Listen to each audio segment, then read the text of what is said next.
Greetings, everyone. This is Cassandra Floyd, also known as the Daughter of the Fates, founder of the Temple of Evolutionary Emergence, and I'm here this morning with a short temple service. I'm not going to do it long today because I went in last night, but there were a couple of things I wanted to do. So, I got to that book.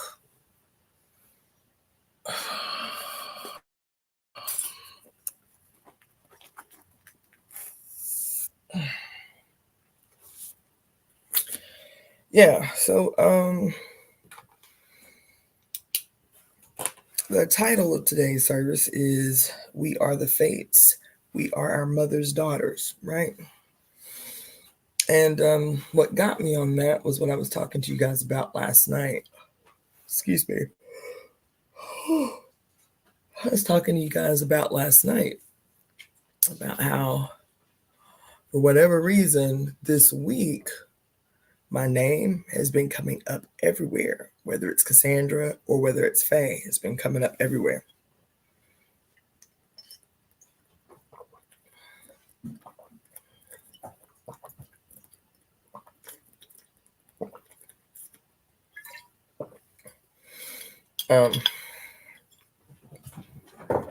It's been coming up everywhere.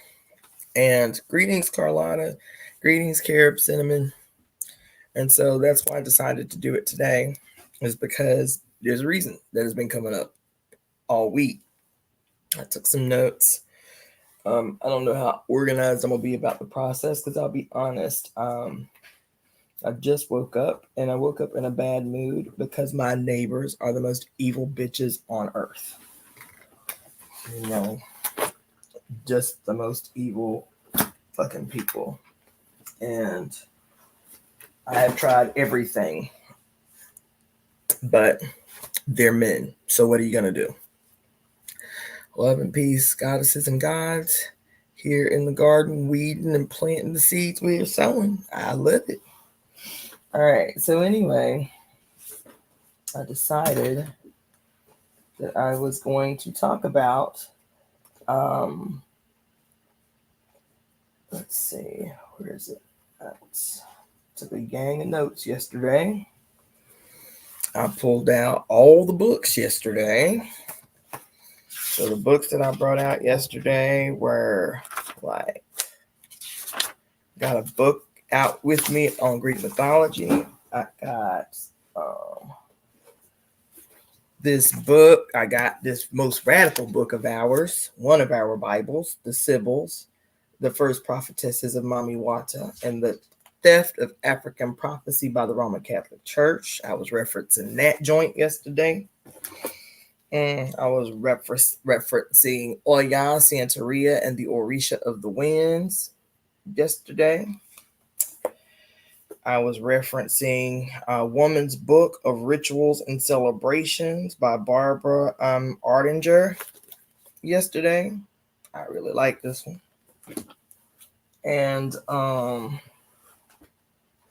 And then I was referencing this book on Greek mythology yesterday. And last, but certainly not least,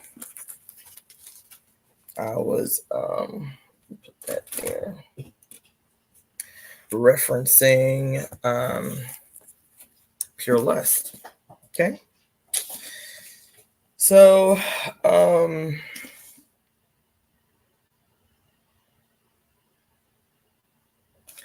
let me just tell you, I think I've shared this before, but I'll share it again. I'm gonna be all over the place, so y'all just gotta walk with me. If it's too disjointed, my bad. I'm tired because I woke up to these bitches above me tap dancing on my motherfucking ceiling over my bed. And I didn't want to wake up annoyed, but I woke up annoyed. And so I'm trying to shift my energy now that I'm up. You feel me? But first of all, I want to say greetings, everybody. Carlotta, Kara, Janet, LYM Chic. Good morning. Last night, if you caught the live, it was just supposed to be a reading. I'm probably gonna split it in half. I'll probably do the a reread of that section that we did last night because I stopped a lot. I went off a lot, and I really would like to do kind of clearer, undisturbed, uninterjected readings, because in going back over the readings, it's hard for me to take clips. It's hard for me to get clips from the readings because I'll be like, oh, shit, did you hear that? You feel me? Like, I've been doing that a lot lately, doing a lot of editing. And when there's like a dope ass, full statement, it's hard for me to get clips because of the stopping. So, greetings, Sean and Michelle. So I am going to try in the future to be a lot better. And if I do get beside myself, I will stop, read it straight through, and then maybe talk about it or whatever, because I've been having a hard ass time getting clear cuts from my edits. I love, they're honest, baby. They ain't coming from out of nowhere. They honest, because these reads be gut punching. You feel me? But and I know also that when I listen to other audiobooks and people are being really methodical about reading straight through and very monotone, it's hard for me to follow. Like, I have to go back and listen several times. It don't just like sink in. And greetings, Tajali. And so yeah. Yeah. Like, even when I go back and listen to myself read, I know when I have a reaction, I remember, oh, there's some place I need to stop and reread. You know what I'm saying? So anyway, but even if I'm not saying I ain't gonna give reactions. The reactions come because that's what just happens. However, I am saying that in the story time, I will be a lot more deliberate about reading straight through, or you know what I'm saying, so I can get clips. So if you hear me say, okay, I'm gonna go back and read that straight through without the reaction, that's why. It's been difficult lately for me to get good edits.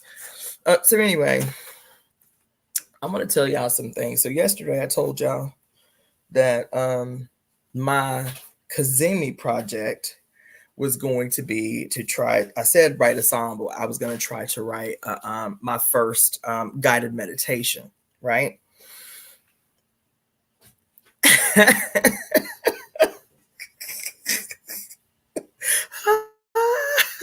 I will post that.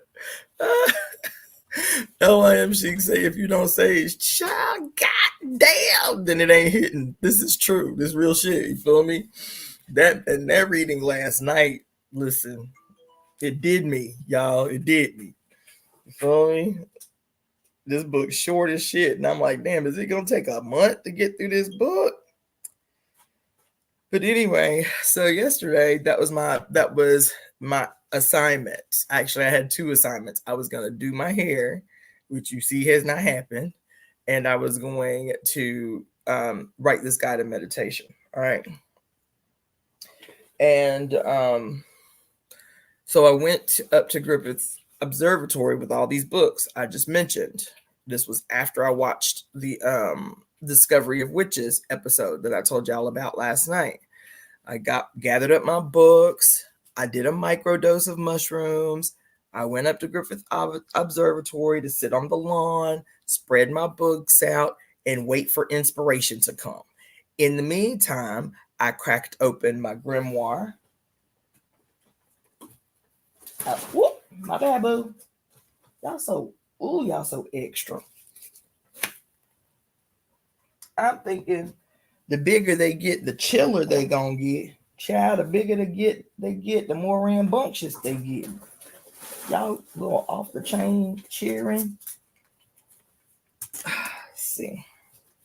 Okay, so yesterday, the first two books that I spread out was my grimoire, which I've shown you. And I have everything in here, but this is my personal grimoire, right? So I was like, oh, thanks, Miss Carrie. Greetings, Balance.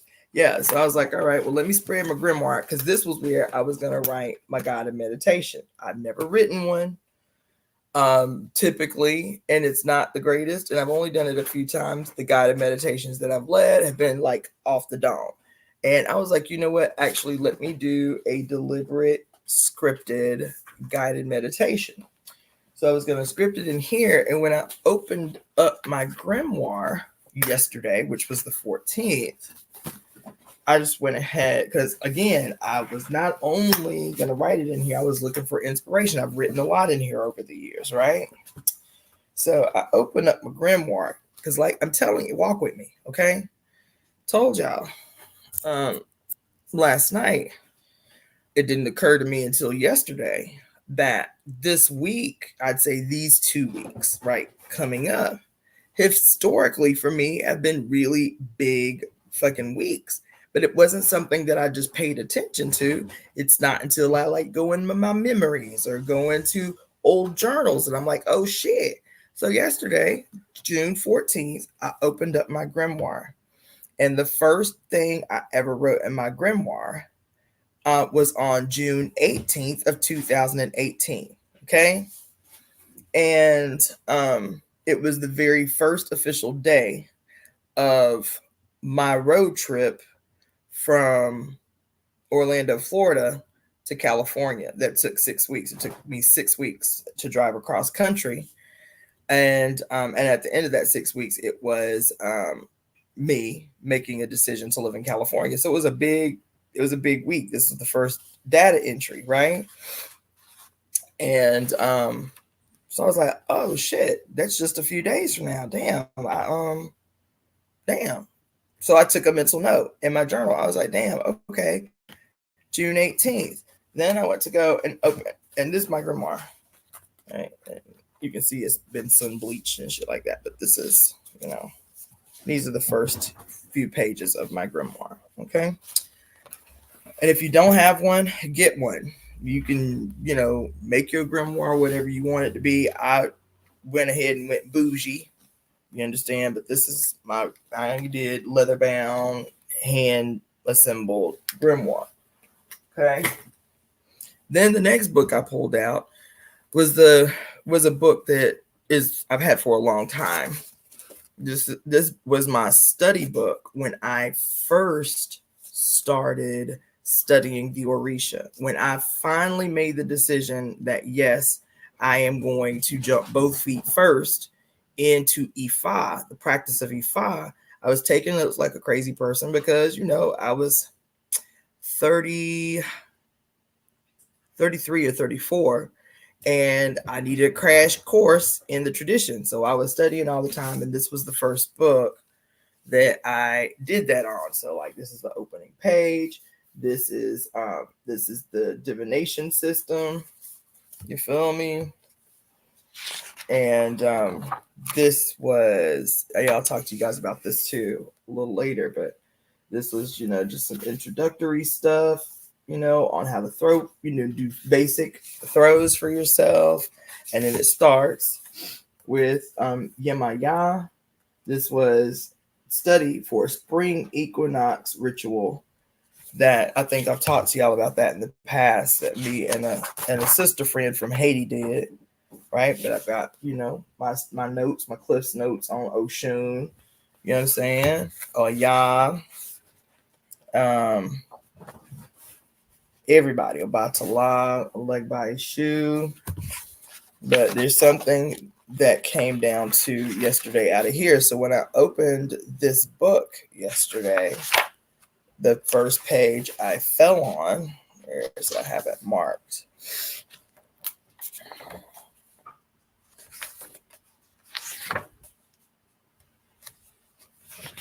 I had it marked on the little, okay, there it is.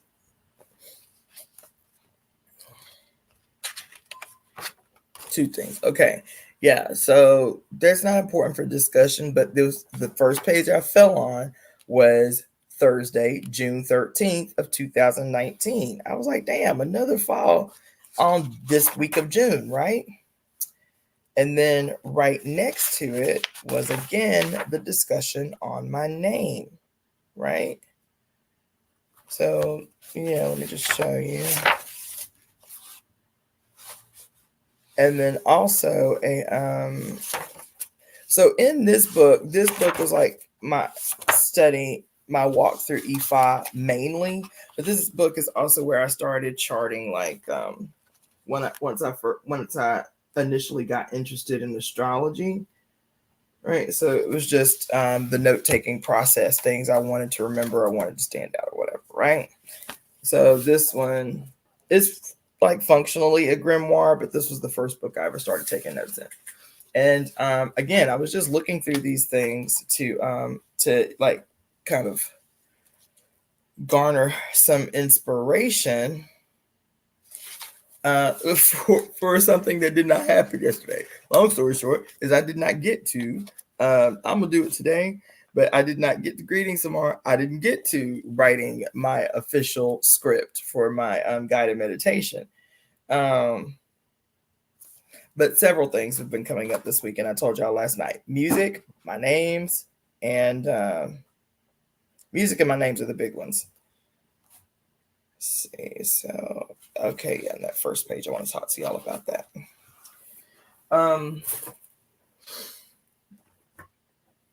Okay, right, and then let's see.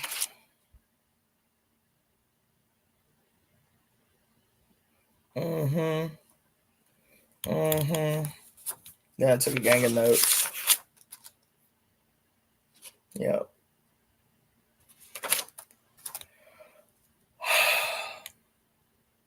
And that was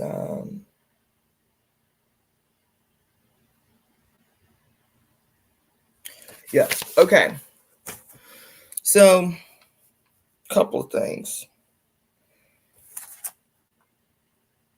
One, I was just telling y'all maybe 4 or 5 days ago how somebody brought my attention. This all happened on the same day. Somebody brought my attention to a reading that I had done from Pure Lust. It was part 29. I think it was 297. I think it was. The language. Let's see. I think that's what it was. Let me just find it really quick. Sorry. Ah, yes.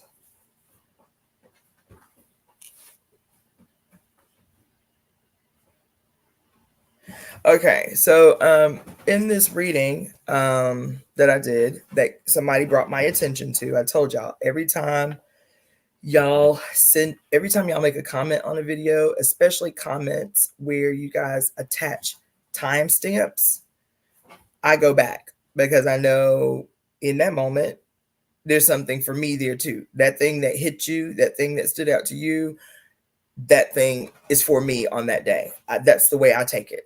That's the way I receive it. Is that if you guys send me a comment, and it's especially if it's got a timestamp attached to it, that is Spirit's way of intervening through you to draw my attention to something that's going to be impactful on that day. So I think it was, well, what's today? Saturday? It might have been Sunday or Monday that somebody had brought my attention to part 29 reading of Pure Lust. And I'm going to read part of it to you because it set the stage. That was first thing in the morning. It had set the stage for what was going to happen throughout the rest of that day, where the name Faye came up so many times that day, like 3-4 times that day. And even just now, yesterday, while I was researching again to write my little affirmation, the concept of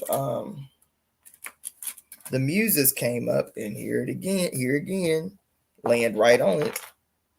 The muses comes up here. But you have to,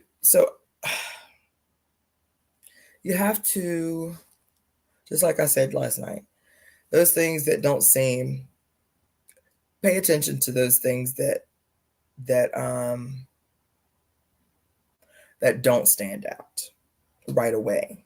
It's the small things, it's the subtle things that have the biggest impact. And it's a process of sharpening your intuition, sharpening your spiritual and psychic skills. It's a way of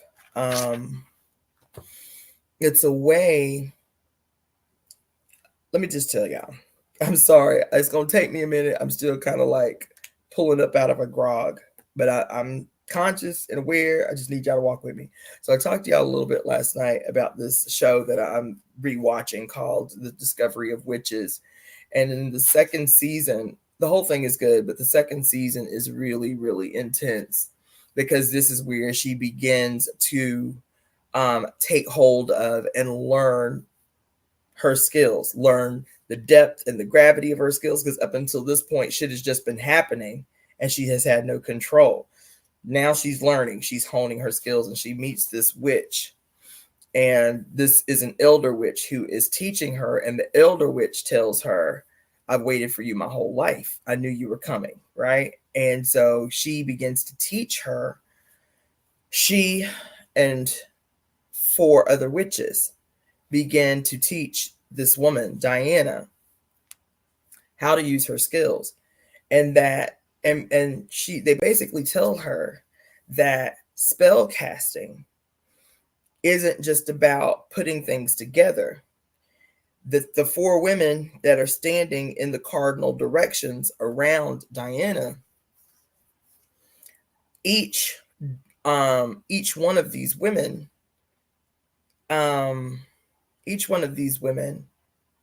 their power is centered in an element. Okay. So Goody, who is the woman, the chief elder that's teaching her, her element, I believe, is air. Then there's a woman whose element is earth. There's a woman whose element is fire. And earth, air, fire, and water, right? So these are the 4 women that are teaching her. When they tell her what their element is and what it means to work their element, when they're introducing themselves and saying what their element is, and they open their hands, this very fine, barely perceptible web of light comes out of their hands. This beautiful web of light comes out of their hands, and it's everywhere. But in this web of light, there are strands, there are strings in the web that stand out above the others. Okay. And as Goody is telling her, they're all telling her what their element is. Goody tells her, if you can see it, take hold of the strand that you see first, that is most perceptible to you, right? And so she attempts, she's a novice, so she attempts to grab at those strands from each of the elements that stands out to her. And they're all 4 of them, their eyes are all big. They're like, whoa, what the fuck? And what Goody tells her after she attempts this little project is that most women will only be able to detect, the web of one particular element. And that's how their element is determined. But she was able to detect the webs of all 4 of the elements, right? And her being able to detect the webs of all 4 elements is how they determined that she was a weaver, what they call a weaver. Okay. A weaver is one who can control, use, and manipulate all of the elements, right? The thing about that scene and another scene where she's in lesson with Goody that stood out was, it's how I've been talking for a long time, but had not been able to and had been able to visualize, but like in a way to communicate with others what I see when I talk about the web, what I see when I talk about the matrix, what I see in my mind's eye when I talk about the work of the fates, what that work has to look like, what the impact of that work can look like. Greetings, everyone that's coming in, right? And so the reason that I am saying this, and I hope you're walking with me, I hope you're following, is that scene so beautifully illustrates what it is I see when I talk about these things, like being clear-minded enough and still enough and present enough in any particular moment to recognize when two strands of destiny have crossed. And that crossing point represents something perceptible, something that you need, right? I did a live, maybe 2 years ago now, about being present enough to recognize in an instant when a prayer you made a year ago, 5 years ago, has been answered. Being present in that past and equally present in the moment that the prayer has been answered, the moment that a wish you wished, even in the quiet of your mind, has come to fruition. This is what it means to weave the threads of destiny, not just to do the thing, but to be so fucking clear-minded that in any given moment, no matter how seemingly small, that's what this scene represented for me. These are the things that are seemingly imperceptible, but she is taking and in real time weaving secret knots that guarantee an outcome. Child, listen, I got goosebumps. She is taking the seemingly imperceptible and weaving them together. The prayer, the conspiracy, is within her. And then the action guarantees the completion, the coming to fruition of this conspiracy that she weaved together through mind, body, and spirit, and the use and mastering of the elements. So when I talk to you about being present, that on Sunday, when somebody, I don't even remember who, drew my attention to a live I did well over 8 months ago as a reading that I'm about to do for you right now, brief, about the meaning of my name, Faye, and why I call myself the daughter of the Fates. And then the whole day, I woke up, because I do like all y'all do. I wake up and I check my notifications. It's the first thing I do, check my little notifications. That notification came on and I listened to it. I was like, oh yeah, that was really deep. I forgot about that. It was really deep. And then that thing that happened first thing in the morning set the stage for the rest of the day. But if I had not been present, if I had not been mindful, I would have missed it. And if I would have missed it, then the subsequent things that happened the rest of the week, all the way up till last night, I would have missed. This is what it means to sharpen your skills, y'all. Because yes, I still conduct ritual. I still participate in ceremony. I'm just recalling my dream from this morning. I still, participate in ceremony, and those things are necessary, right? Those outward displays and activities that we do to sharpen our skills, to bridge the chasm between what spirituality feels like in your consciousness and how it manifests itself in your action. The bridging of the chasm between, again, spirit and flesh, which has to happen, right? People, and I think Mary Daly said something about it last night in Beyond God the Father, when she talked about the separation of spirit, like she talks about how people be really disembodied in their spirituality. They be floating above they spirit, above, quote, the material world, the fleshly world, to have some disembodied, independent spiritual experience, some self-actualizing experience that doesn't serve any purpose. Doesn't serve any purpose at all. Not in the real world, right? Let's see. Balance said, my neighbor yesterday came down my path with eggs. We later go to her home, and as we are talking, she tells me that her mother was a witch. Right? So, but I think sometimes we can do the opposite too.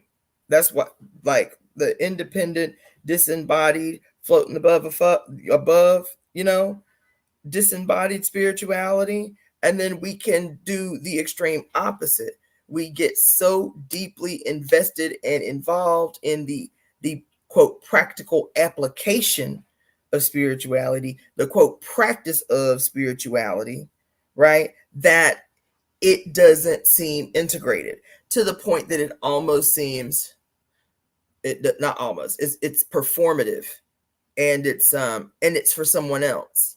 It's not for us. It's for someone else. It's performative, right?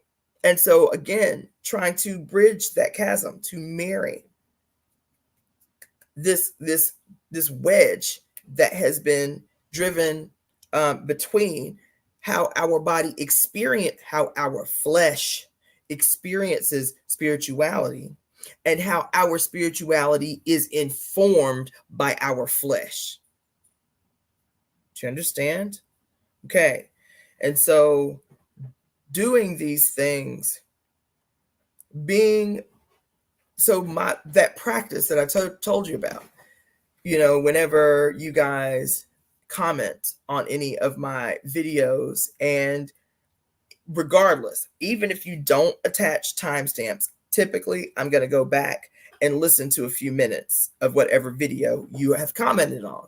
But especially those videos that have timestamps attached to them, I'm going right back to that, because if it hit you enough that you took your time to comment, then it means there's something for me too that I have to revisit. And like I said, over the last 2 years in particular, I've posted, right now I have like 500 videos on my channel.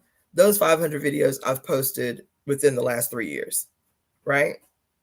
And so, and again, when spirit comes through, when the mother comes through, sometimes I just be on a roll. You feel me? It's like, you hear about the whole concept of like automatic writing, where people might do a ritual, or they have like a little practice or whatever, and they allow themselves to be open to spirit, to just, to me, it's automatic talking sometimes, most times. You know what I'm saying? Where y'all detect the moments where she come through, right? When she come through, it's powerful in the moment. It's deep in the moment. I be trying to take notes, you feel me? So I don't forget it. But most of the stuff I forget. And so it's not until you guys comment and it's something that speaks to you or stands out to you that draws my attention, obviously back to something that I need in the moment as well. That's a practice. That's a discipline. And so for a long time, I know it's a long introduction, but I'll get to the point in a minute. But for a long time, because of how I entered EFI, you saw my note-taking process and stuff like that, how I entered EFI, and diving both feet first into the execution of ritual, how to practice ritual, how to make an offering, the prayers to say, the dances to do, to what Orisha, the songs to sing, right? Because my introduction, and it wasn't wrong, but because my introduction was so hardcore focused on the ABCs and 1, 2, 3s of how to perform spirituality, right? How to do the rituals, how to say the prayers, how to sing the songs, how to do the dances, that when, and this may just be me, it may just be because I am a Virgo sun and a Capricorn moon and a Gemini rising, that this was a default that I had to check myself on. But because of how I learned the tradition, how I entered the tradition, I remember once I left Florida and I didn't have my Elay around me all the time. And I'm out here in California by myself, not attached to an Elay, having to try to quote conduct ritual by myself, and and have ceremony by myself, and try to remember the prayers and try to remember the songs, because I'm not going to temple service all the time. I remember frequently I would have feelings of guilt. I would feel guilty, or I would feel like fucked up because I didn't make my offering to Eshu, or I missed the day that I had set aside to do my offering to my ancestral altar. And I would have these feelings of like chastisement or guilt or shame. You feel me? And that was because of the rigidity in the execution of quote ritual, the rigidity of the execution of ritual. Do you understand? And so I was like, I mean, y'all, it was so deep at one point that because my warrior pot, and my Eshu, my Alegba pot are right by my door, right at the entrance of my front door. It was so deep at one point, you guys, that I can't even believe I'm admitting this out loud. I would look the other way when walking out the door, so I wouldn't see my warrior pot and my Eshu pot in the corner, feeling fucked up that I hadn't made an offering to my pots. You understand? When I first got here, when I was first kind of like walking through, trying to quote practice Ifa by myself, away from an Elay, without my Elay, walk by my ancestral shrine and be like, I'm fucked up. I ain't feed them today. You know what I'm saying? And then there was a moment of clarity. I can't say when it was. I can't pinpoint what it was. But we are the ceremony. That's not to say that these things, these outward displays that we do are not important, because they are. This too is a part of the skills sharpening process. The altar, the lighting of the incense, the watering of the ancestral shrine, the offering to Eshu, Alegba, Diana, whoever it is you rock with. These things are a part of the skill sharpening process, sharpening your blunted spiritual skills.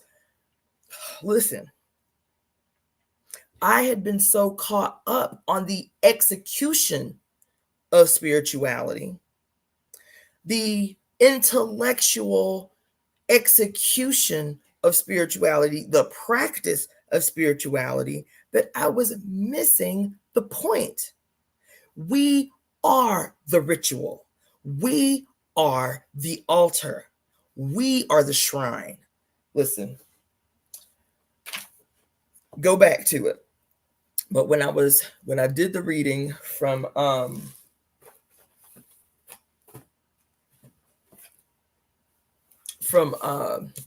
Women's Encyclopedia of Myths and Secrets, and I think I called the topic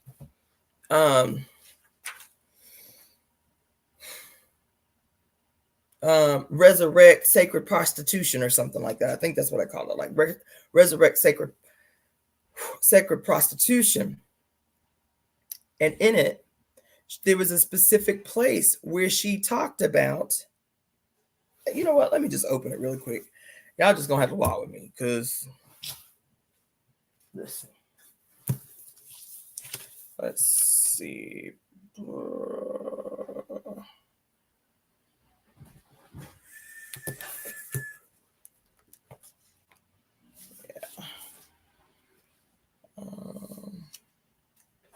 Prostitution.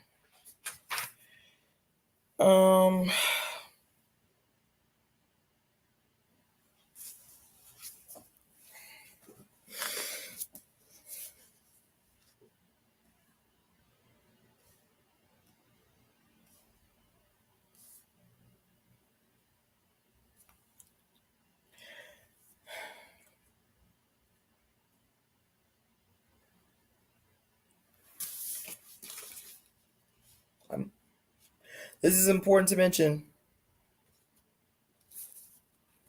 Here, I think this is where it's at.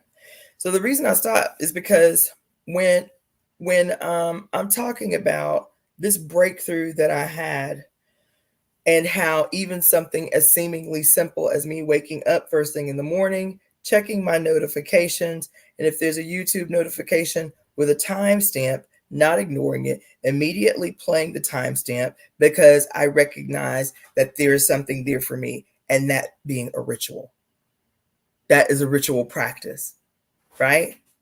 Now, that's not something I learned in E5. That's not something that I learned as a part of the execution and practice of the intellectual practice of um, how to pray, how to perform ritual, how to sing the songs, how to do the dances. But there's something in me that those things helped to sharpen, that helped me to understand that I can create ritual, that I can create ceremony, that I can create something new and it be just as valid and impactful as traditional methods of executing ritual and ceremony and so on and so forth, right? The breakthrough was recognizing that I am the altar, that I am the shrine, that within the altar and the shrine is ceremony. That is me, right? And so in this reading from the Women's Encyclopedia of Myths and Secrets, when she talked about, I'm just going to read this paragraph. The tantric word for a sacred harlot was Veshya, probable origin of the goddess's oldest names in Greece and Rome, Hestia or Vesta, the hearth mother, Hearth, the hearth mother, served by the Vestal virgins, who were originally harlot priestesses. The hearth, Hearth,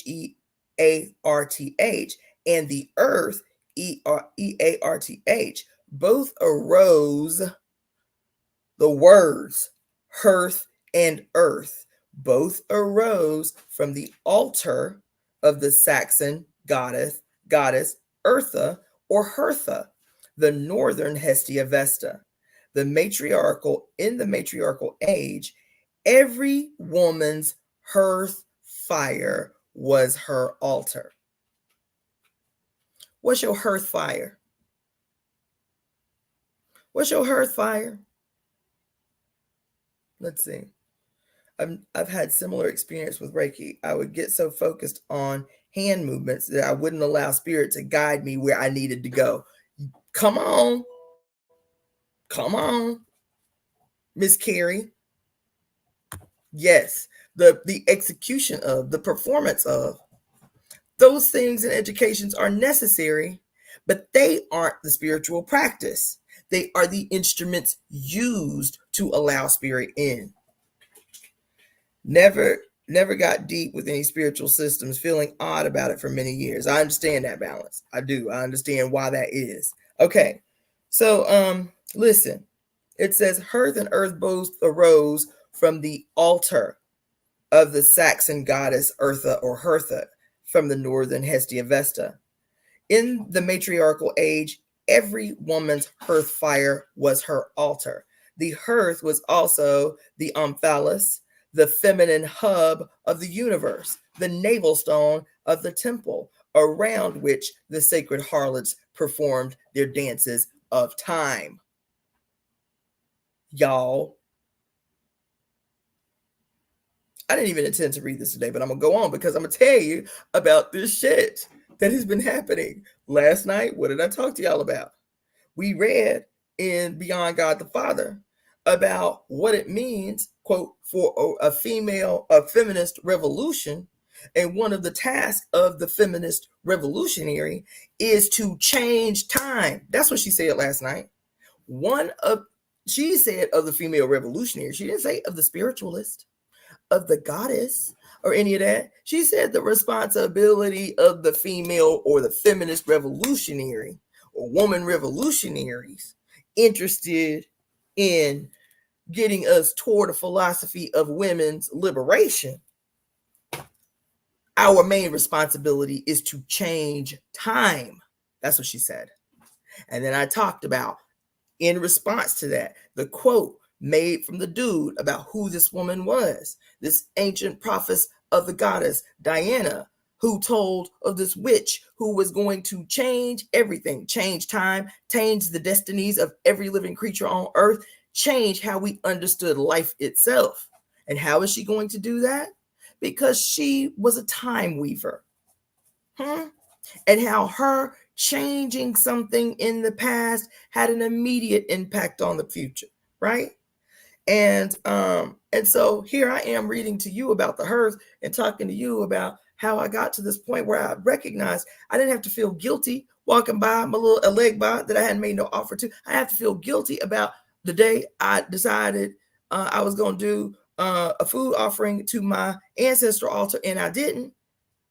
These instruments are there to remind me that I am the temple, that ceremony lives in me, that ritual is me. Ritual is me, right? And I think about it because in this book, in this section where she talks about the hearth and the earth, she talks about the omphalos. The omphalos is the navel. It is what the Greeks called the navel of the earth, the belly button of the planet. Why is that important? Because where your belly button come from? Why is your belly button important? What's the significance of your omphalos, of your belly button? It is the evidence that God gave birth to you. That's the importance of the omphalos. That's the importance of the navel stone placed in the center of the temple, placed in the center of your temple. That's why they called, I don't remember what temple it was in Greece. Was it the Oracle of Delphi? I think it was the Oracle of Delphi that they called the omphalos of the world, the center of the world, right? They recognized the importance of the navel and placing the navel stone in the center of the temple that was seen as the center of the earth. You feel me? All of these things are a representation of the mother. The temple is a representation of the mother. The altar is a representation of the mother's reproductive system. The altar is her lap. The altar is her lap. If you want to get deeper than that, the reason every king wears a crown is because the crown is a goddess worshiping, revisiting, if you will, a representation, if you will, of that moment where that man came through his mother's fucking vagina and was crowned with her blood, where the sun met his crown chakra when his mother's vagina was wrapped around his goddamn skull. That's what the crown represents. That's what the crown represents. The throne that he sits in represents the goddess's lap. His mama lap that he's sitting in for the first damn near 2 years of his life. He sits in his mother's lap. That's what every throne represents. You feel me? And so when I'm talking to you about the hearth, the earth, you feel me? And she says, in matriarchal age, every woman's hearth fire. What hearth fire? And I'm gonna tell you something else. Going back to traditional Chinese medicine 5 elements theory, and I was telling you, as a matter of fact, I'll show you. I haven't talked to y'all about this yet. I've drawn it though, but this is a diagram that I drew for another presentation that I make called The Mysteries and Magic of the Lower Palace. Right. So this is a woman. Okay. And you see that the uterus is called the lower palace. The uterus, or the reproductive organs in this theory, is also called the lower jowl, or the lower burner, the hearth fire, the lower burner, that place, the lower palace, right, where your Ming Men fire resides. That fire, that Ming Men, being a direct connection of all the contributions of your ancestors. That's what happens there. That's why the kidneys show up there. That's why the kidneys are there. This here is the Ming Men fire. It's that fire in the space between the two kidneys that connect you to your ancestors. Western interpretation of this, you get 23 chromosomes from your mama, you get 23 chromosomes from your daddy, then your mama and your daddy come together and she houses you in the lower palace. In the lower palace, this is called the lower palace, where spirit comes to be made real, where the baby is housed and protected and fed before manifesting. You feel me? And so here in ancient Greece, the mother's uterus, the mother's lap, the mother's reproductive organs was called her hearth fire. Every woman's hearth fire is her altar. Is her altar. The hearth was also the omphalos, the navel, the feminine hub of the universe. What's the feminine hub of the universe? Where does the universe come to condense itself into material form? The feminine hub, the goddamn uterus. That's the feminine hub. Where spirit, where boundless, abstract, unperceptible power and potential comes to be made a material force. Is condensed, that power condensed, that potential condensed in the mother's body to become a material force. That's the feminine hub of the universe. Why these motherfuckers want to reduce our uteruses to some not really necessary body part that they can just cut the fuck out whenever they want. That's why they did it. And that's why Black women are 10 times more likely to be told they need to have their reproductive organs removed for non-cancerous conditions. It's because of that. It's because they know. You feel me? It says that the hearth was also the omphalos, the feminine hub of the universe, the navel stone of the temple, around which the sacred harlots performed their dances of time. Dancing harlots came to be called hours. Dancing harlots came to be called hours. Hours. Persian, hori. The reason you are called a whore, y'all ain't rocking. The reason you were ever called a whore was because of the ancient understanding that it is the feminine that controls time, that rules time, that defines time, that weaves time. Listen, let me tell you, but because before you even are conceived, right? Before boundless, unperceptible, all full naked potential is condensed in your mother's womb, and even when you're in your mama's womb, you have no concept of time. What do the ancients say about time as we know it? What do the ancients say about time? When you are in your astral self, when you pass away, when you transition and you go back to the astral realm, time does not exist the way we understand it. The past, present, and future are one. They exist simultaneously. So that's why they say that dancing harlots were called hours, because there is a recognition that we are what makes time real. Women are what makes. Anytime somebody calls you a whore, they don't know that they are calling you God, as she who creates time. Listen, dancing harlots came to be called hours. Persian hori, Houri, Greek hore, Horeae. Egyptian temple women also were ladies of the hour, temple women. ladies of the hour. Listen, each ruled a certain hour of the night. That's why prostitutes are called ladies of the night.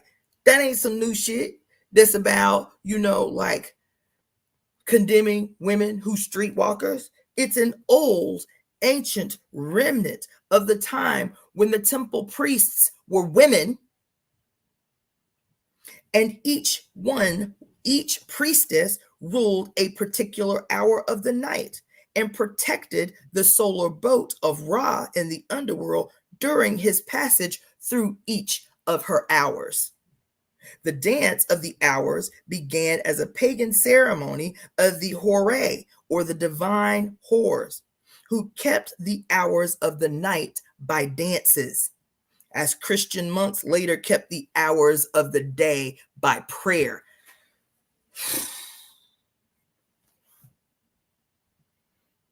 We don't keep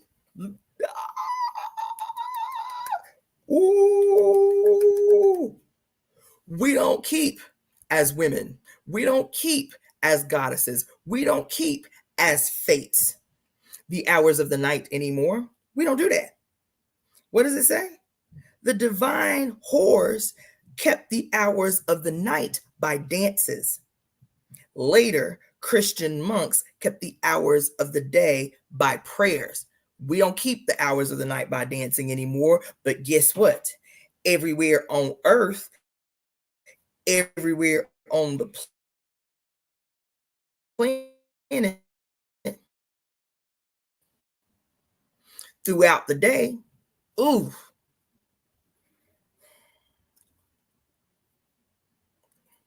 this goddamn StreamYard shit. Throughout the hours of the day, everywhere on earth, some Muslim, 3, 4, 10, I don't know how many times a day, 3, 4, 10 times a day, are praying. Some Hebrew somewhere, some Jewish person somewhere, praying throughout the day to keep the hours of the day. Some Buddhist somewhere, praying throughout the day. All men, all the time, everywhere. Why is that important? I'm going to go back to it. Remember, I was telling y'all haven't seen it yet, or y'all haven't revisited since I told you. You feel me? Go back and rewatch The Golden Child with Eddie Murphy, old school, 1980s, The Golden Child. The way they were able to subdue the power of the Golden Child, who incarnated to save the world. The Golden Child incarnated to save the world. But the devil didn't want the Golden Child to save the world. Instead, the devil wanted to siphon the energy and the power of the Golden Child.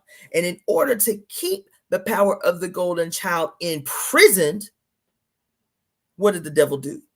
The devil had demonic monks sitting in the cardinal directions around this child, chanting and praying all day, every day. That's how they were able to corral, to imprison the power potential of this child, was to have these monks praying in the 4 cardinal directions to imprison this child.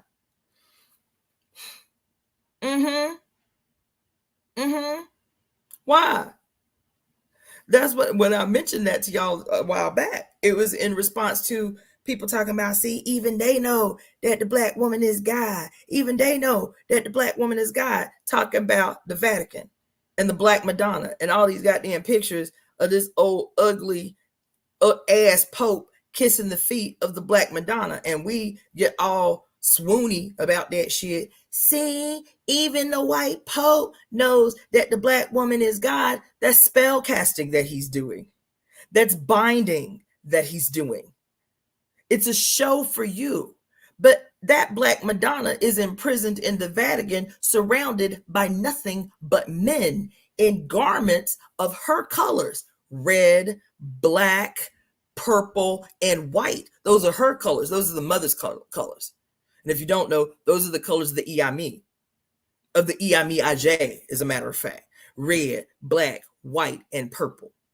She is surrounded, locked the fuck up, held hostage in broad daylight in an institution where women are not allowed.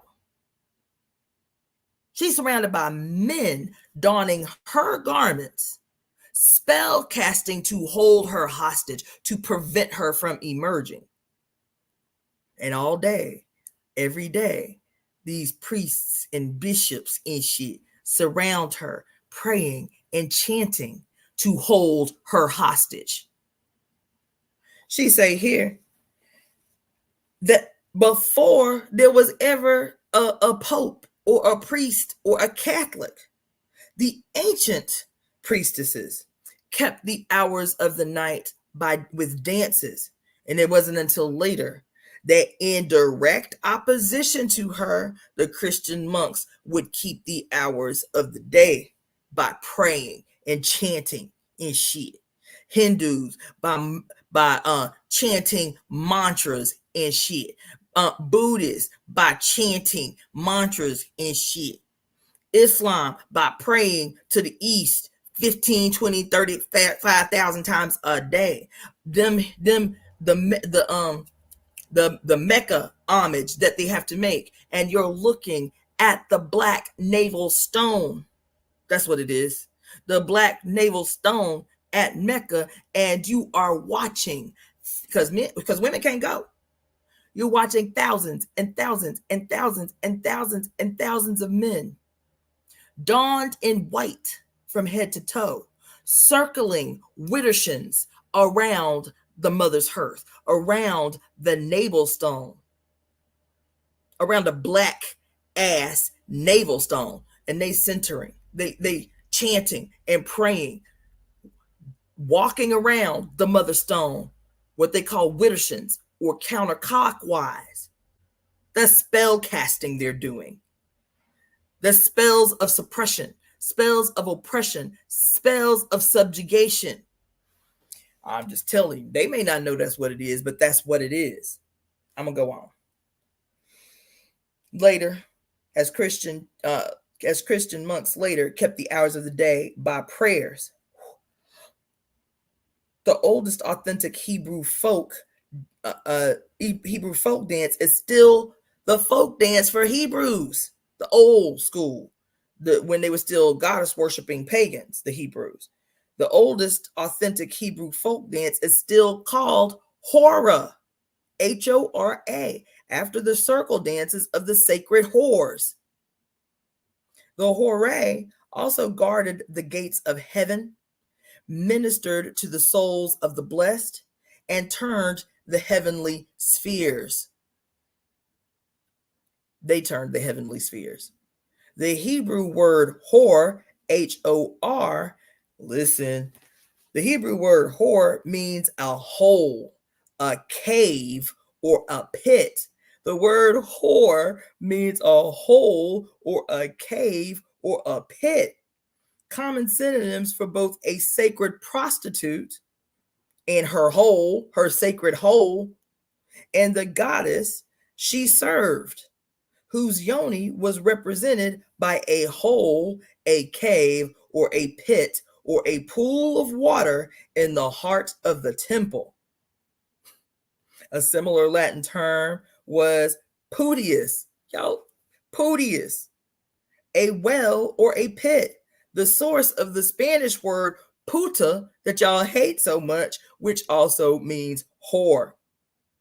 Common folk, the Romans buried in patchouli or pits, which, like all graves, used to stand for the womb of rebirth.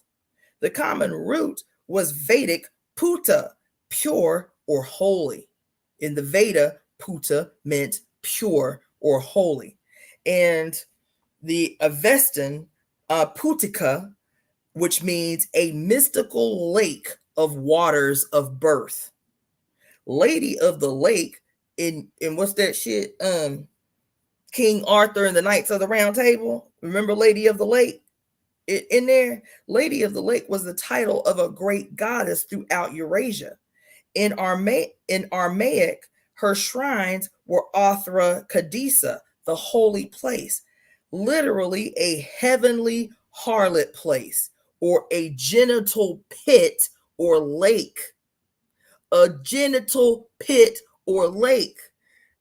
Exactly. Y'all are wild. Yes. What does that mean? I told y'all in the original reading of this. It means wet ass pussy. That's what it means. Wet ass pussy. That's what she's talking about right here. This whole thing right here. And how wet ass pussy is what allowed you to understand time. How wet ass pussy was the heart or the center of this world, this planet, this time that exists only on this planet. Whereas pussy is the home hearth or the home altar. So yes, I can erect an ancestral shrine and have my ancestors' pictures on it and make these offerings and what have you. But I could never water my shrine again, never feed my shrine again.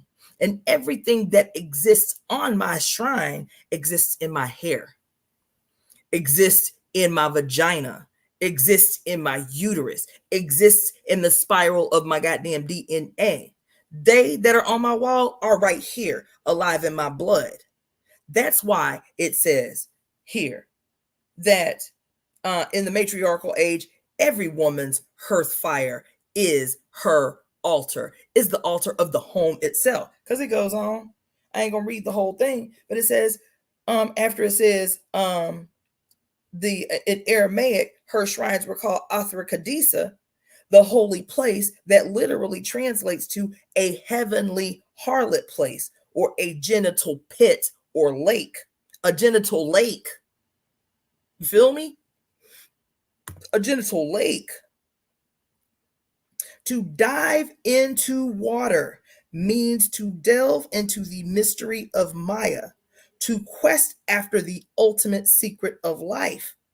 The cosmic waters are at once the immaculate source of all things and the dreadful grave. All Asia called water a female element, the source of creation, the arche of Stoic philosophy. To dive into such water was a symbol always of sexual intercourse. To dive into any body of water was symbolic of sexual intercourse. Communing in this way with the holy whore, man could realize spiritual enlightenment called horasis. You heard me? Communing in this way with a holy whore, diving into her holy genital pit. That's what she's saying. For a man to dive into the holy genital pit or lake with a holy whore, man could realize spiritual enlightenment that is called horasis. This word appears in the New Testament, Acts 2:17, misleadingly translated to visions.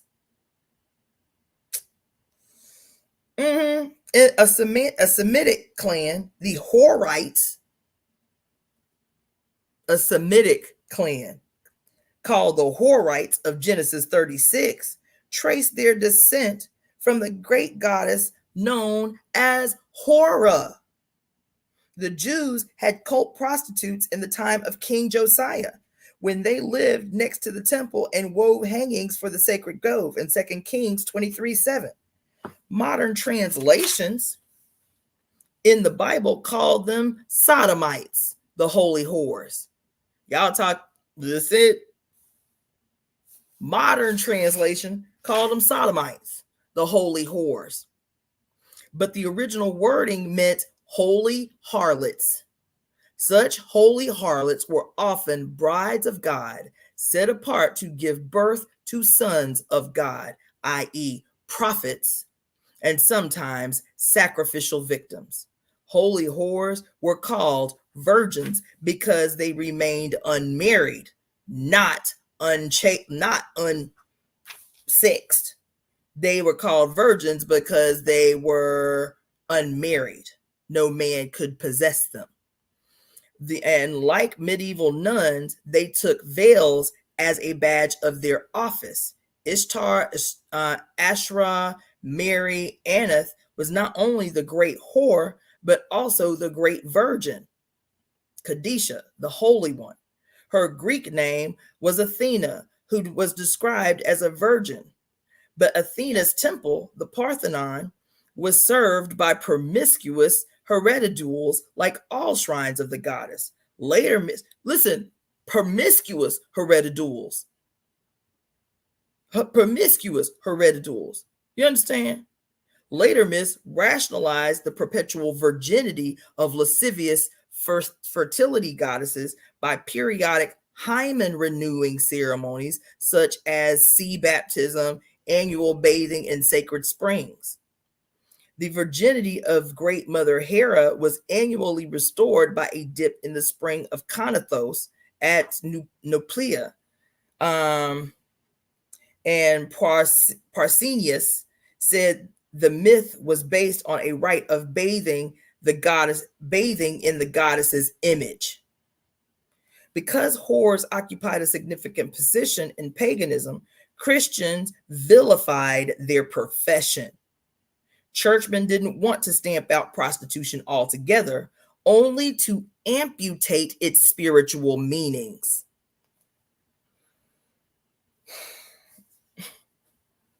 Listen, the Christians didn't want to do away with prostitution altogether. They wanted to amputate its spiritual meaning. I ain't going to keep going. But y'all got to revisit that section on resurrecting sacred prostitution. Then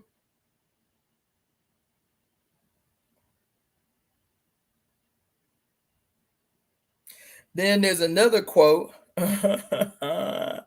There's another quote that says, whores and prostitutes. Now, this was from a dude, what's his name? Lorenzo Valla of the 15th century, who was calling for a return to ancient customs. He was like the lone voice saying, look, we got to go back to the old ways. This Christian shit is some bullshit.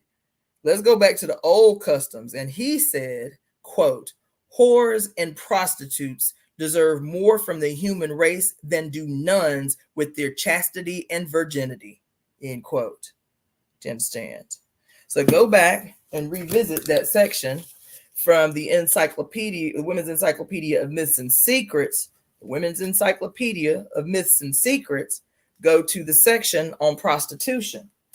And also, in my videos, you'll see a video entitled The Resurrection of Sacred Prostitution. That's where I read that whole section. I brought that up again because of the woman's hearth. That's why I was going all the way back to.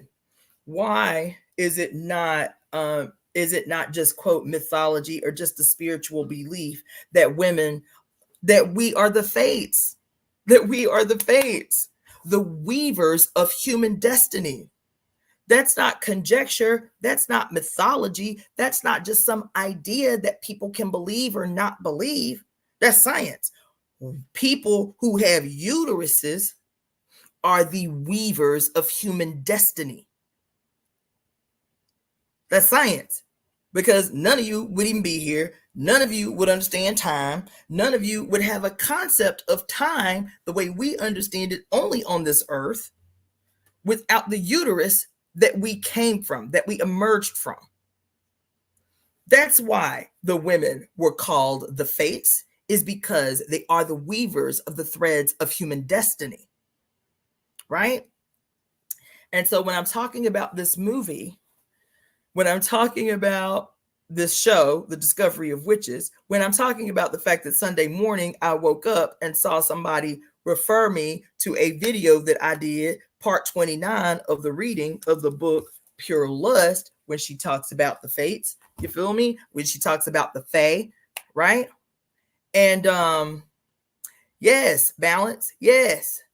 And when she talks about all of the shit, and in this whole week of crazy, insane, magical shit that's been happening to me all week, and I'm telling you, watching this thing yesterday, rewatching this thing yesterday, where the elder women are trying to teach her how to master her craft when they realize that she is a weaver. She doesn't just focus on one element. She has access to intervene in, to manipulate and use each of the elements to weave strands of destiny through the weaving of what they called secret knots, right? The weaving of secret knots is the matrix. It's the matrix. What did I tell y'all the matrix was? The uterus. What did I tell you the matrix was? The womb. That's its literal etymological translation, is womb. That's what matrix means. Don't trust me? Google it. Matrix means womb or origin or beginning. If you're talking about mathematics, matrix and mathematics, matrix and science means origin, beginning, original. In basic language, it means womb. That's what it means. You feel me? And what is a womb doing if not weaving together neurons and blood vessels, cells? That's what a womb is doing. It's weaving from seeming extraction, the universe. It's weaving together the idea in a sea of potentiality, the universe. It is taking the idea, the abstraction, and it's what's the word I'm looking for?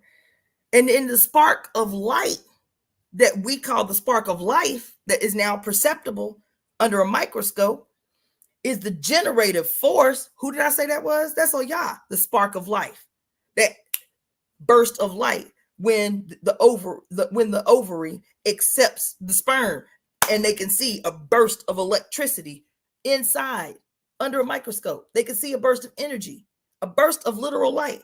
How did the ancients know that there's a spark of light at the moment that you come to be? What is the spark of light? It's the spark of light. What do we say? Oya, as the generative force for everything, rest in all the spaces in between. She is the lightning bolt of illumination. That moment when two synapses come together and concretize a new idea in your mind. And we always draw it as a little cartoon light bulb. Bing! That comes, that's Oya that gave you that. That she did that. You feel me?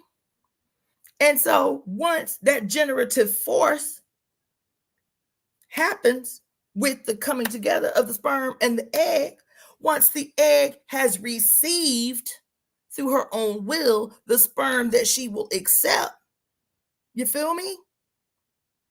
Then she goes to work, weave as the fate, as the weaver of human destiny, weaving together bone cells and liver cells and blood cells and neurons, capillaries, veins, from atoms to tissues to organs, until the weaving process is done and you emerge and time begins at the moment that your emergence is stamped in heaven as your natal chart. That's when your concept of time begins. That's what it means. When Mary Daly say, we are the fates. When all of these, quote, mythologies talk about women as the owners and dictators of all time. So much so that we spit venom. We have a whole feeling of venom come out of our mouth whenever we call somebody a whore. You hoe,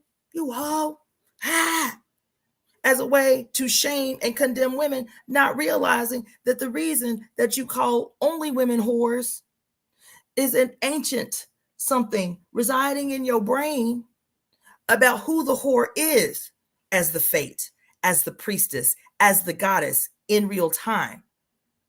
But you hate the goddess because of your conscious conditioning. You hate the goddess. You hate your mother. You hate anything identifiable with her. So you think you cursing her when you call her a whore. We internalize it as a curse because of our conditioning, not realizing that what you have done is said over and over and over again. I remember that you're God and I hate you for it. I remember that you are my mother and I hate you for it. I remember that you are a reflection of her and I hate you for it because my Father God told me to hate you for it. For 2,000 years, my Father God. For 6,000 years, my male God. From wherever, Babylon, Sumeria, wherever that male God is, his default was to attempt to change time. Aren't we always complaining about that? That was the first order of business, was to do the extreme opposite of what the goddess worshiping societies had always been doing. He does the extreme opposite of what the goddess worshiping societies were doing. So we worship the moon. He places the sun in the center of all worship. We what was I going to say? We were the whores. We were the keepers of all time. And so he changes the focus of that time from the night hours to the day hours. We danced to keep time. We danced to keep the hours of the night. He is prostrate on his face or on his knees, eyes closed, hands clutched. He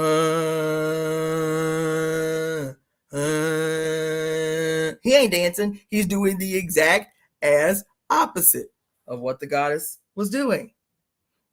Why? Because he now wants to be the owner and the ruler of all time. So what is the next thing that he does? He transforms the calendar. The calendar that had been a lunar calendar throughout every culture on Earth for 25,000 years. What does he do? He changes the calendar. That's his desperate attempt to control time that is only controlled by the fates. And so he changes the calendar. And now we have a multiplicity of calendars around the planet, not a singular lunar calendar centered around the whores of old. Why do we experience increases in mental illness during daylight savings time? Because that shit is insane. We ain't insane. That is insane. Men's attempt to change time. To change time. I see you, Samara. So it depends on what tradition you're coming from, but generally, the spider around the world is a representation of the mother. So, like when I talk about the fates, I have pictures. As a matter of fact, in my folder on my Facebook page, I have, and it used to be my, what do you call it? My banner on my Facebook page for a long time. It was just a picture of the earth with a web cast over it and different colored hands with each of the threads of the web connected to fingers. And all these women of color's fingers, or all these women, it was women from all over, these strings are coming out of their hands, casting this web over the earth. That is symbolic of the fates. I've talked about this before, but in every culture, they have a version of it. In a lot of native culture, they have this concept called grandmother spider. It's typically a crone, a beautiful, white-haired native woman whose body is a spider, and she's weaving her web, and in the center of her web is the earth, right? In Ifa tradition, the spider is the totem animal of the deity Obatala. And Obatala, there's many, many stories about the spider and its symbology with Obatala, but Obatala is like when you hear people leading meditations, right? And they tell you, picture a bright white light in your mind's eye and picture that bright white light coming down and feeling your whole body, whatever. Obatala is the bright white light in your head. He is the white light represented by Ori. Ori is your first god on earth. Ori is your conscious and subconscious mind. The first god that you have on earth, according to Ifa tradition, is your Ori, is your own consciousness and subconscious, right? And then the white light of Obatala is what guides your Ori. And the significance of the spider with Obatala is again as the weaver of ideas, of the weaving of things that can bring abundance into your life, because the spider is a symbol of abundance in Ifa tradition. We don't kill spiders in Ifa tradition. And I stopped killing spiders. You know, we were always taught to be scared of those things that are the most sacred. The serpent is the most sacred animal on earth. We as women have always been taught to fear serpents, to fear snakes, and so on and so forth. And we are taught to fear spiders. We have like damn near an irrational fear of spiders, right? And so I don't kill spiders. I stopped killing spiders, 15, 20 years ago, when I learned about Obatala and the significance of the spider, right? So, but every culture, it still comes back to, you know, this whole, I just told, it still comes back to this significance of the weaving. When you see it symbolically in movies or whatever, it still goes back to women scientifically, organically, biologically being the actual weavers of human destiny. These mythologies are just beautiful ways to tell a story that's based in science. So anyway, let me go back. So anyway, when I got this intervention on Sunday telling me to go back to the reading from Pure Lust about the fates. Let me tell you something else, because that same reading was so profound. I'm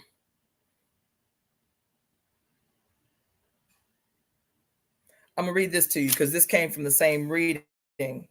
But again, she wasn't talking about it in this section, but it ends up leading up to this other thing that I want to read you, right? So she says, on the most obvious level, tidiness suggests housework. According to recent studies, the average working wife in 1982 spent 26 hours a week doing housework, and on the average, the average husband spent only 36 minutes. Nags need to think not only of the physical exhaustion implied in this double work schedule of women, but also of the fragmentation of spirit and the binding of creativity. Oh my God, let me tell you. Okay, so last night I was telling y'all about this show again, The Discovery of Witches. Listen, what she just said. Damn.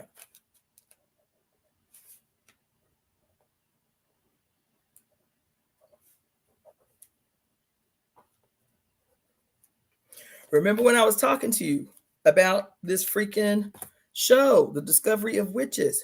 And when the woman goes back in time to find a witch to teach her, the witch was like, why don't you know how to use your magic? And she tells her the story of how when she was a little girl, you have to see the scene. When she was a little girl, there were bad witches who were looking for witches to steal their power. But they were in positions of power, like a council. And the parents wanted to protect their daughter because they knew their daughter was going to be a powerful witch. And so to protect their daughter, the father cast a spell on his baby while she was asleep. And the spell literally looked like a spider web made of light. He cast this spider web over his baby while she was asleep, and it shrank onto her to bind her power, to bind her power. This was to protect her. He cast this web over her to protect her, to make her unseen, to make her power unseen. The problem is that the binding spell did just what she said here. Also of the fragmentation of spirit and the binding of creativity. The binding of creativity. So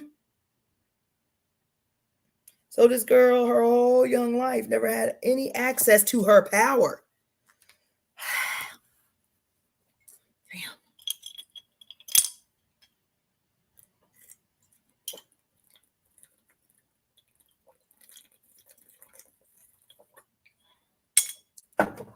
Never had any access to her power. Anyone who has produced a work of artistic, scholarly, or scientific achievement knows that one does not say, since I have an hour to spare, I'll sit down and write for a while.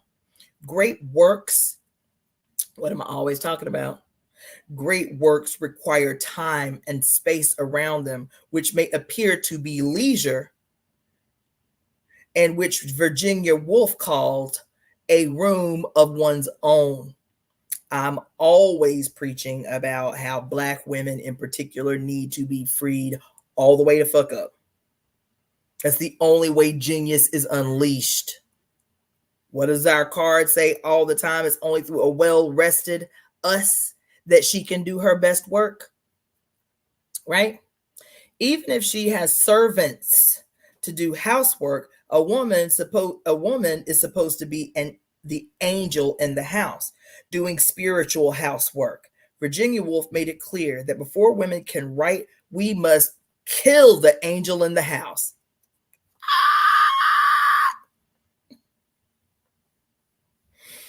Virginia Woolf made it clear. We can't be doing everybody emotional labor. We can't be caring for everybody emotional shit. Plus, we can't be doing all the motherfucking housework and cooking for everybody. She said, so even women who have servants to do the housework, a woman is supposed to be the angel of the house, doing the spiritual housework too. Virginia Woolf made it clear that before women can write, or do anything creative for that matter, we must kill the angel in the house, glorified by male authors.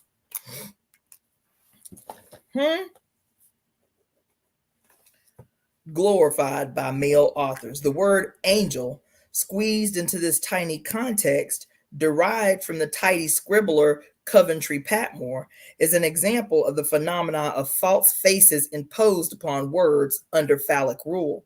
As we have seen, the word angel has breathtakingly biophilic meanings and suggests elemental powers of being. The petty preservative, blah, blah, blah, blah, blah, blah, blah, blah, blah, blah, blah, blah. Okay, let's see.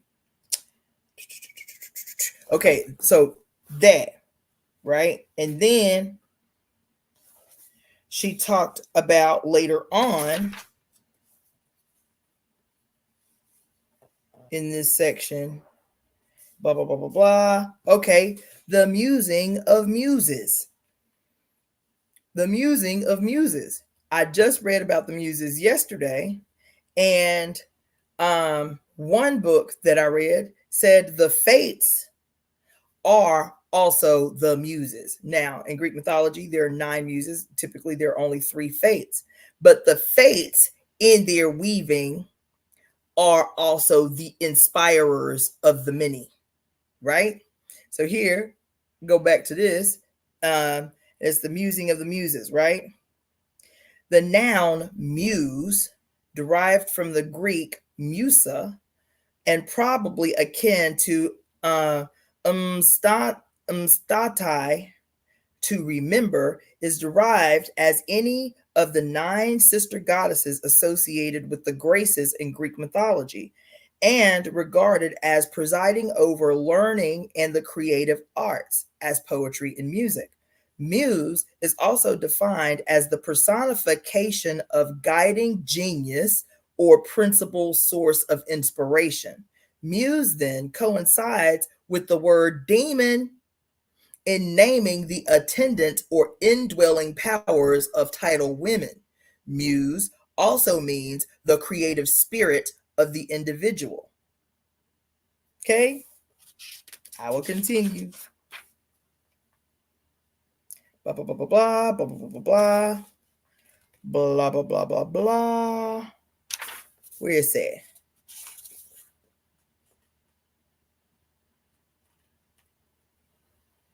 Okay, this is it. I love this story. So she tells a story of a woman named Maidabel.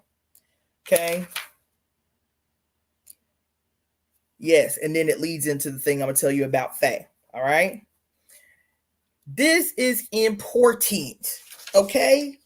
The story of Maidabel, I'm not even going to read the whole thing. I'm just going to paraphrase. Okay. Maidabel was a woman who this was back in the old time England, she says, who was the sister of a dude who got married. She was an elder woman and she lived in the house with the dude and his wife. You feel me? And she did all the housework. She did all the labor.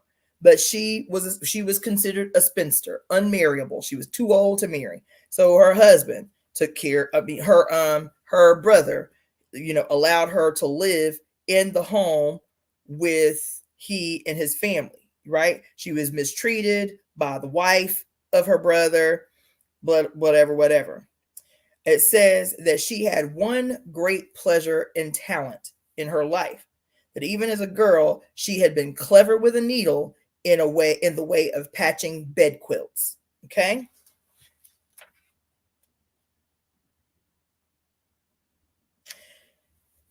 Listen, Fisher movingly describes the moment when her great idea, bing, the spark of illumination, came to Maidabel, the complicated, splendidly difficult pattern for a truly wonderful quilt, and her subsequent asking permission of her sister-in-law to begin work on it. Then Maidabel rushed back up to the steep attic stairs to her room and in joyful agitation began preparations for the work of her life. Her very first stitches showed her that it was even better than she had hoped. By some heaven-sent inspiration, she had invented a pattern beyond which no patchwork quilt could go. Fisher's description of Maidabel's work in her room conveys that her creative experience was no less ecstatic than that of Emily Dickinson or any other great artist. Quote, every time she opened the door, no matter what weather hung outside the one small window, she always saw the little room flooded with sunshine. She smiled to herself as she bent over the innumerable scraps of cotton cloth on her work table. Already, to her, they were ranged in orderly, complex mosaic beauty. Like Virginia Woolf, then, Maidabel enjoyed a room of her own, and her delight was to put the severed parts together. To put the severed parts together. The power of Maidabel's creating in concert with her muse was almost immediately perceivable. The very next day, after the family had all examined with astonished admiration the first square of the quilt, she instinctively behaved differently. After her family saw just the first little piece and were like, oh my God, this quiet spinster who don't say nothing and we don't talk to her and we just treat her like a servant. They're like, this bitch is a genius. They said that when she witnessed the astonished admiration of her family, her behavior immediately changed. For the first time in her life, the dependent old maid contradicted her powerful sister-in-law. Moreover, soon she sat up straighter, took part in the conversations, and was listened to. That's what's happening. That's what. Let me not digress too much, child. Goddamn. Moreover, let's see. Maidabel was by no means miraculously released from the dimensions of her foreground existence. Instead, these became a part of a wider context of meaning that came from her own creativity and sense of purpose. She went on faithfully with her monotonous housework, not neglecting a corner, but the atmosphere of her whole world changed. Through the longest task of washing milk pans, there rose a rainbow of promise. She took her place by the little table and put the thimble on her knotted hard finger with the solemnity of a priestess performing a rite.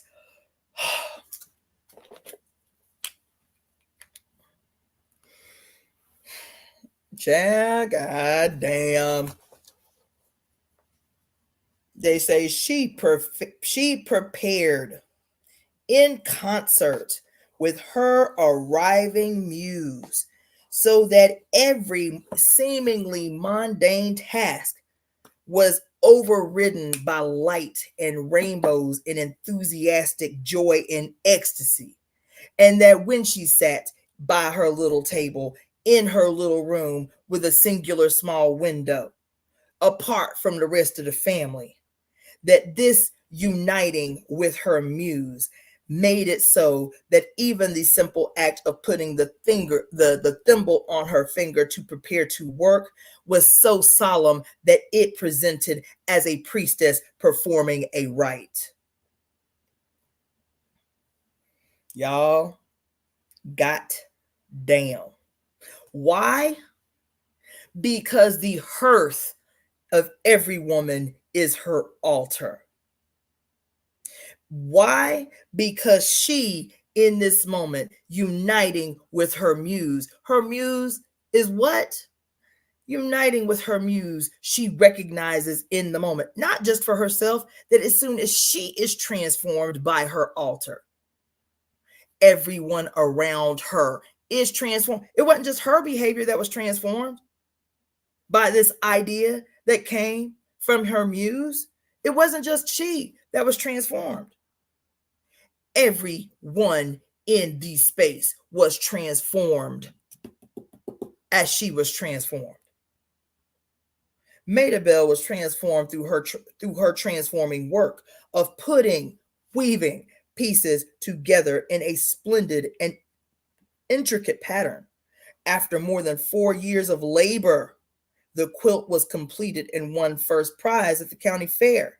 The artist looked at her work and rejected even hymn book phrases. The only kind of poetic expression she ever knew to describe it. She said, hymn books cannot even describe the majesty of that which I have produced. Not merely because this would be sacrilegious, but because such words were not nearly striking enough. We are told by the author that up to the moment when she heard the first cry of admiration for the first square of the quilt, Maidabel labored in the purest spirit of selfless adoration of an ideal. I would suggest that throughout the story, Fisher is really saying that Maidabel had finally found herself. Her chastity was expressed in faithful remembering of an ecstatic vision. This is when it goes into, and this is how I'm going to close for the evening or for the morning. And then it goes into my name. Faye, faith, Faye, faith, hopping hope, and biophilic bonding. The words faith, hope, and charity have come to represent a sickening trio, the so-called theological virtues of Christianity. The sacred threeness of this configuration of qualities suggests that they may be foreground distortions of something ancient and real that has been cut up, trimmed down, and done in, reduced to unrecognizability. All are tied to the Christian God as their object. All acts of musing inherently involved untying these imprisoned virtues and reweaving their meanings. The word faith is derived from the Middle English Faye, although faith is probably not akin to the modern word Faye. Furious women are inspired by the similarities in sound to investigate the possibility of describing our faith as Faye. One definition of Faye is being in a wild or elated state of mind formerly believed to portend death. Listen, behaving in an excited, irresponsible manner beside oneself. Faith, listen, ain't I always saying that shit? I didn't even realize it. I'm always saying, like, y'all, I'm up in here beside myself. Ain't I always saying that? I am beside myself. Here, the name means beside oneself. The faith of a woman who identifies with the fates may well cause her to be positively Faye, meaning excited in an excited, irresponsible manner or beside herself. You feel me? Maybe positively Faye or in a wild, elated state of mind, which to the fathers may seem to portend death. The question is, the death of whom or what? For such a woman is not responsible to her rulers of the rapist, to the rulers of the rapist system, and her sense of responsibility to herself portends death to them and to their system. What did Mary Daly say last night? For a woman to become denotes the inevitable end of the system that is. Here she say what? To death of the death of whom or to what? For a woman is not to be responsible to her rulers, to the rulers of the rapist system. Her sense of responsibility is to herself, and that portends death to them and their system. To be true to oneself, to be responsible to oneself, is to ensure the death of them and their system. Having come into touch with herself, she must be declared Faye by the fathers in yet another sense, because she said the modern definition of the word Faye is not the same definition of Faye, and it depends on whose definition is applying, because the father's definition of the Faye is yet in another sense out of one's mind. Out of one's mind. I'm always telling y'all I come from a family of people who have been diagnosed schizophrenic because they are out of their mind. They are beside themselves. You understand? The father's definition of Faye is out of one's mind, mad, or touched. I told you my grandmother had been called touched her entire life, since childhood. Touched. Furiously faithful women are positively touching and touched, and are therefore mad as Maenads. Colorfully describing by mythographers as a collage of orgiastic laurel-chewing priestesses.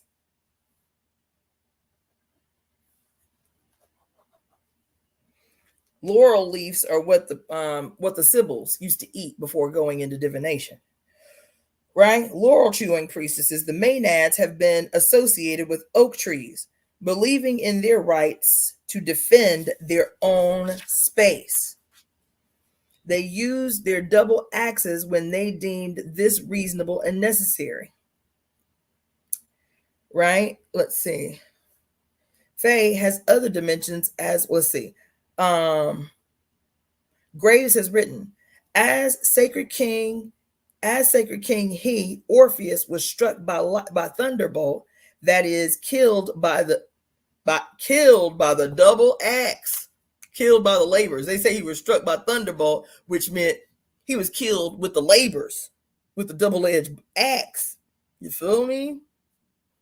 In an oak grove at the summer solstice, and then dismembered by the Maenads. Obviously, it is unwise to mess with Maenads, whose fayness can portend death to sacred kings and other priestly predators.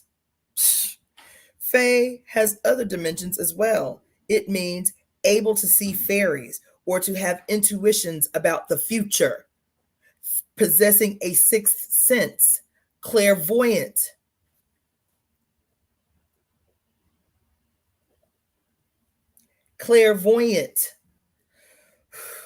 Faye feminist faith implies the natural clairvoyance of those who reject masterminded mediation of sense experience. This fayness of feminist faith is the source of the hope that a characteristic of hags.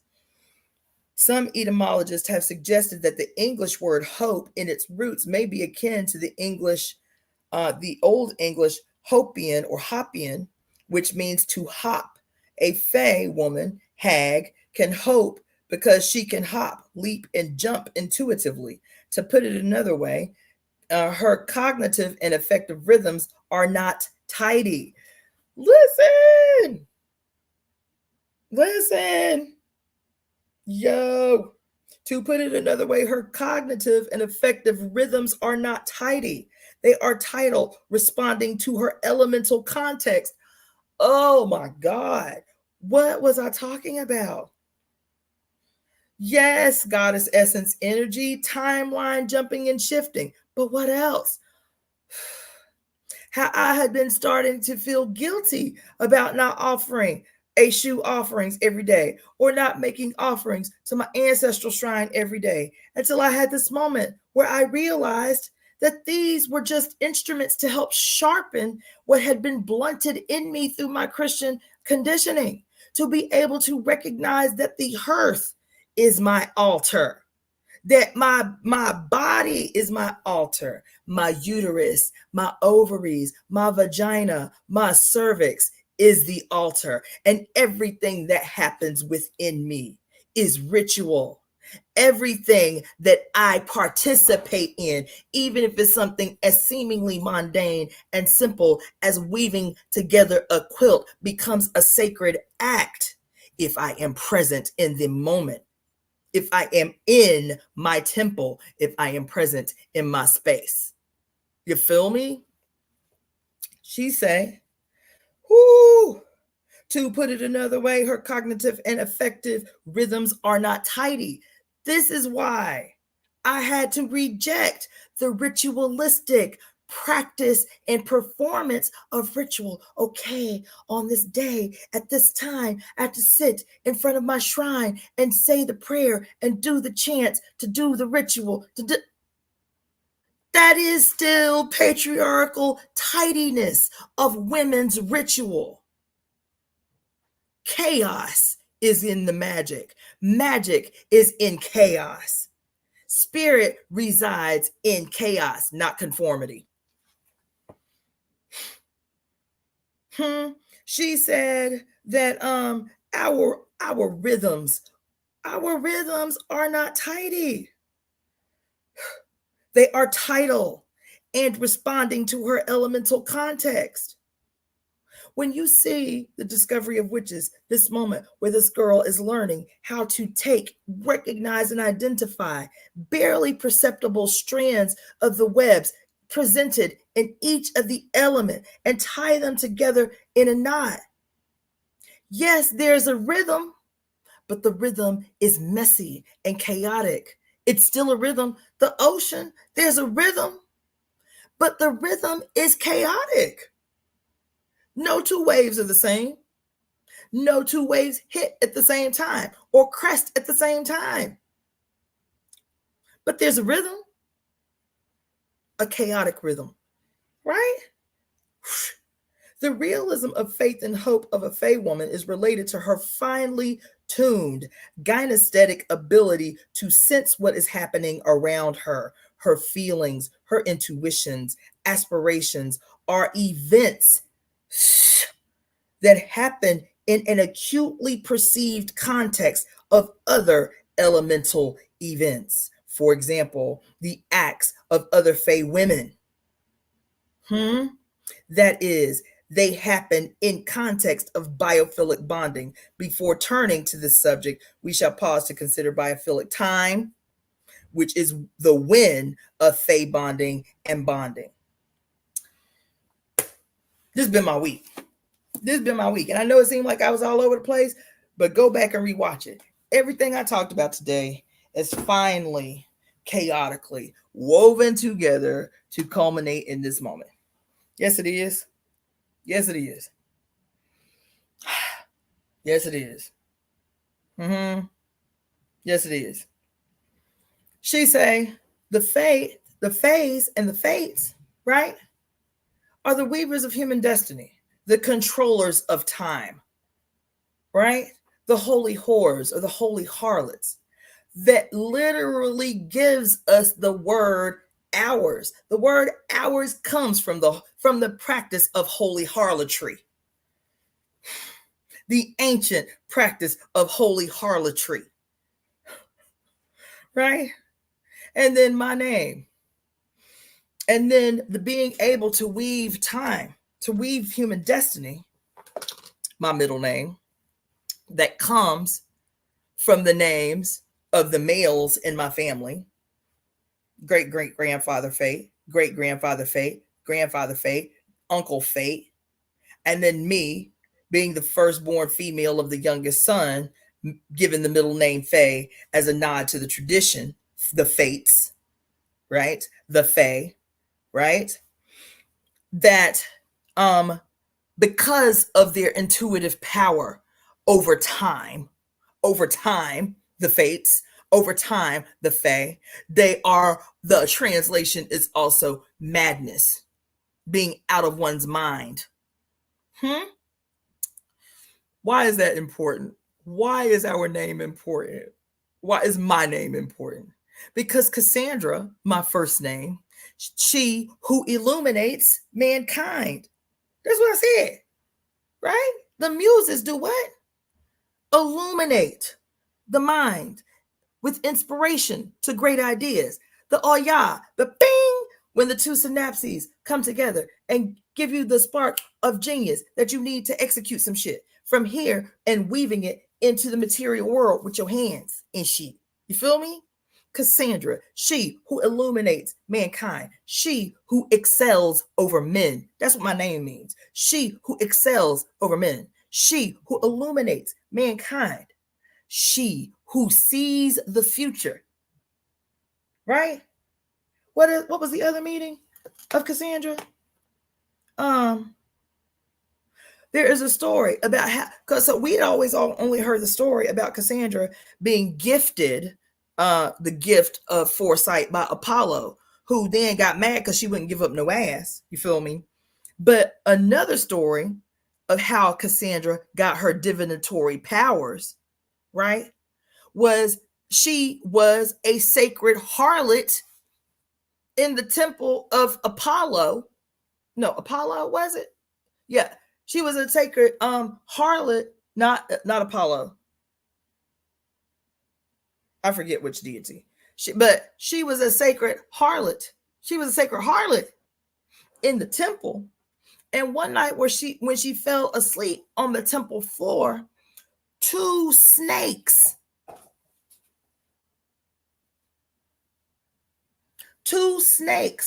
crawled up to her ear and whispered into her ear, giving her divine prophecy. I didn't know that story when I got these two serpents crawling up the ankh, the secret to eternal life. And fuck what you heard.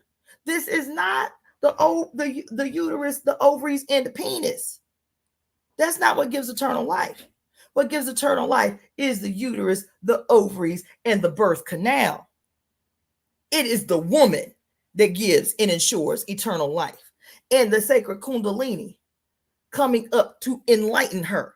And the story of Cassandra, my namesake, was that the story I prefer and just learned about is that when she fell as a holy harlot in the temple of the goddess, and she fell asleep on the floor, the goddess allowed two serpents to crawl up to her ears and give her the gift of divine prophecy. That's what had happened. Yo, that's what had happened. That's what's been happening all week. How my first name, Cassandra, is in direct concert with my second name, Faye. Right? Like y'all. So now, in the last little bit of minutes, I want to I want to share some things with y'all because the process is important. I wouldn't have gotten to this place if I did not have the particular entry that I had into the Ifa tradition, teaching me ritual, teaching me ceremony, because those things helped to awaken my ancient memory of tradition, ceremony, ritual. I was not offended by the practice of traditional spirituality, ritual, and ceremony. The problem was when the ceremony and the ritual became everything and spirit became secondary. It was the execution of, it was the preciseness of, it was that, like the sister said earlier, when she was practicing Reiki, she realized there was a moment where she was so focused on the hand positions that spirit couldn't enter. Right? How do we bridge the chasm where spirituality is embodied in the flesh, right? So look, so I'm prefacing that way because I want to, several of you that are on right now have gotten readings from me. And I know that you, so many people that I've been doing readings for over the last several months are new in their spiritual walk, brand new, baby new in their spiritual walk. I've had women tell me I just left the church. I've had women tell me my ex-husband is a preacher, like I was all the way up in the church. I've had so many people tell me this is the first time I'm ever getting any kind of divination. And so because I know that so many of you are new in your spiritual walk, there are some things that will help sharpen those blunted instincts that you have. That's what the learning is good for. Don't get caught up in it. Don't get subdued by the ritualization, what Mary Daly called the tidying of spiritual intervention. Use these tools to help sharpen that which has been deliberately blunted, but get out of your own way. Okay? So I want to tell you that you need to learn who you are. You need to learn who you are. So the first recommendations that I can make that are going to be impactful. That's why my name is so impactful. Here, I was born with my name, but I always had an attitude about my name because I did not know who I was as that name. I did not know who Cassandra was. I did not know who Faye was. I did not know who Floyd was in terms of these name meanings and their energetic importance on my destiny, right? So I'm going to give y'all the shortcut. All of this shit, I had to learn the hard way. You know what I'm saying? I didn't know anything about numerology. I didn't know anything about astrology. I didn't know anything about anything. And even some of the things that I have studied on my own, I didn't learn, as a devotee of Ifa. I didn't come into contact with specifically in my training as a devotee of Ifa. So be open and go everywhere. Don't become no race nationalist. If it resonates with you and it comes from fucking Norway, then it's for you. Okay? All right. So the first thing that I will tell you to do as homework, because I'm going to wrap this up, is to establish your numbers. I'm talking about numerology. Okay? You want to establish your destiny number. You want to know your destiny number. You want to know primarily your destiny number and your life path number. Okay? And all you have to do is Google numerology. That's all you have to do is Google numerology, and you'll find sites that teach you how to find out what your life path number is and what your destiny number is. There are other numbers, but for me, those are the most significant, is your life path number and your destiny number. Okay. The short version is your destiny number is determined by the numerological reducing of your entire name, first, middle, and last name, the numerological reducing of your whole name to a single digit. So basically you're finding, do I have it here? Oh, y'all listen. Okay. So basically what that means, hold on, let me show you guys something, is each letter of your name has a numerological frequency, has a number attached to it. Those numbers being only 1 through 9. Each number has an energy attached to it, 1 through 9. So you'll see right here in that corner, that is an example of a numerological chart, 1 through 9, right there. Okay. So you write out your whole name, and then you find the number that the letters of your names correspond with, and then you add those all together. Usually what I did was, you can do it however you want, add them all together and reduce them down until they break down to a single digit. Okay. If the breakdown of the name ends in a double digit, like 22 or 11 or 33, then that is the significance of your name. Your name can have both energetic frequencies. So for example, if your name breaks down to 22, that, which is a double digit numbers, are master numbers. So those are very, very energetically big and important numbers. But those double digit numbers also carry the frequency of its single digit reduction. So if it's the number 11, it carries the meaning both of the master number of 11 and the number 2. If it is 22, then it carries the power of the master number 22 and the frequency of the number 4. So when you are doing your search to establish your destiny number and your life path number, you want to reduce those down to a single digit or either a double digit, master number. And then those same charts or those same websites will tell you what the meaning or the significance of your life path number or your destiny number is to you. So for example, my name, which is Cassandra Faye Floyd, right, is my life path. My destiny number is the number 9. Okay. Which is big because Oya is my mother. I fought with my godmother. I always knew Oya was my mother, right? My spiritual mother. I always knew Oya was my spiritual mother. And I had a throwdown with my godmother. She's like, you can't know that, whatever. Oya's number is the number 9. She's called the owner of the master of the number 9, the ruler of the number 9. My destiny number is the number 9. Another little interesting tidbit, how these things tie together, is my great triad, which is Virgo sun, Capricorn moon, and Gemini rising. Of those 3, two of the ruling planets, Gemini and Virgo, is the planet Mercury, which is represented by the number 3, which is in Ifa represented by Alegba Eshu. His number is the number 3. That's my life path number. This shit is amazing to me.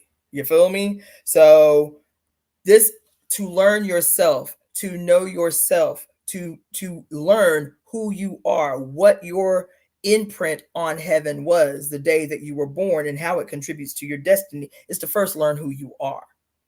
Because the you that you think you are is determined by all of your conditioning, all of your surroundings, everybody else's opinion about who you are in different periods of your life. To know who you are is to learn the essence of you, what that vibrational frequency numerologically means in the universe. So that's the first thing I would tell you is establish your numerological, your destiny number and your life path number.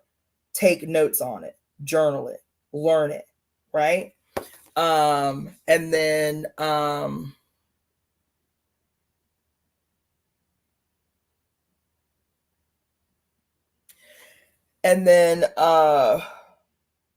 and something that I was taught also is, if you want to get into a habit of establishing, ritual for yourself, you can find like the other thing you need to do numerologically. So find your destiny number and your life path number. The next thing that you need to do is establish your personal year number. Your personal year number will help you to map out, to chart, to focus on energy that is important to you in that particular personal year. So right now I am in my number 3 personal year. My personal year is a number 3 year, right? And so all of the things that go along numerologically with being in a number 3 year, right? And so it's easy to establish what personal year you are in. To establish or determine the personal year that you are in, you are going to add the day of your birth and the month of your birth. So my birthday is September 14th, 1975. So you would add 14 and 9, the day of your birth and the month of your birth, right? Get what it equals. For me, it equals 23. Then you're going to add that number 23 to the year of your last birthday. So my last birthday was in 2023, right? So you take the number 23 and you add that to the year of your last birthday, 2023, right? And then you reduce that down to a single digit number, all right? And that's how I established or determined this year, 2024, as my personal year, the number of my personal year, or the frequency, how to prepare, how to behave, what to do, what not to do, what to address as your personal year. That's how you determine your personal year. Okay. And then same thing, Google personal how to plan for a personal year number 3, and it'll tell you everything that's significant about being in your personal year, or whatever number you have established, right? To determine your personal month, and you can also determine your personal day. This becomes important if you are going to be involved. This is primarily for people who are new to all of this. This is a really good way to begin to plan your month and determine what day is good for you to take off work, or to go buy a lottery ticket, or to do ritual. Like if Wednesday is your power day, then that may be the day for that month. If Wednesday is your power day, then that may be the day that you decide you're going to do ceremony, or you're going to take a mini vacation and ride to the beach, or whatever, right? So to determine your personal month, you take the current personal year. Mine is a number 3 year. You add that to the number of the current month. We're in the 6th month, right? And then whatever that equals is what the energy of that is, right? So when you add your personal year to the current month that you're in, that, and you reduce it down to a single digit number, that is your personal month number. No, you can't. So that's what I was saying, is you can. So for this question here, it says personal year is a master number. Do you reduce? What I'm saying is when you have a master number as any number that comes up for you, which is just 2 digits that are the same, you are basically able to take advantage of the energetic frequency of both the master number 11 and its single digit breakdown, which is the number 2. So you can tap into both frequencies, the master number frequency and the single digit number frequency. Okay. So it's not a yes or no question. You benefit from both the single digit reduction and the master number that shows up. Okay. So that's how you establish your personal month. It's a great practice to get into, to just kind of like mentally put yourself in the place and the energy and the frequency of that month. And it doesn't have to be rigid. Get your number and say, oh, okay, yeah, I like how that sounds. Oh yeah, I might do this or whatever, right? And then to determine your personal day, what personal day you're in, take your current personal month and add that to the number of the current day of the week. Okay. So let's see, because I haven't even done this first for myself. I know my personal year is number 3, but let's get my personal number. So my personal year number plus the number of the month, we're in a 6, so it's a number 9. So I am in a number 9 month. Do you understand? Because it's peculiar to you. I'm in a number 9 month here in June, which is awesome, right? And then to determine my personal day, I take my personal month, which is a number 9, and I add that to the number of the current day of the week. So, so depending upon you how you count the calendar, this is my 7th day, which is a number 7. Okay, so today is a number 7 day for me, and I can go onto my astrology, page, or Google a page or whatever, and find out in detail what is significant about a 7 personal month. Okay. But in general, numerology, the numerology of the number 7, which is big for me, is big for me in the temple and so on. Its essence is spirituality and consciousness. Its planet is Saturn. Its positive aspects are introspective, deeply felt emotions, searching, especially in the terms of spiritual quest. Its negative aspects are that it's over skeptical, withdrawn, has a lack of confidence, inactive, and phlegmatic. Esoteric aspects are connection of the material and spiritual worlds. What do we spend so much time talking about today, right? Bridging the chasm between spirit and flesh, right? Addition of the ethereal body. Not compatible with number 5s, 6s, or 8 people.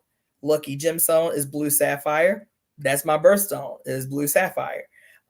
Lucky colors are all shades of blue.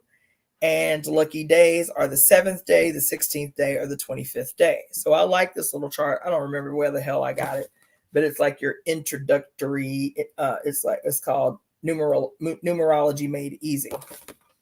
So it teaches you how to determine your life path number, your destiny number, what master numbers mean, so on and so forth. Okay. So that is a good way to begin to know who you are. That's based in your name and your frequency. Okay. I may share other stuff with you later, but I think that's good homework for our next live, is to find out who you are numerologically. What is your life path number and what is your destiny?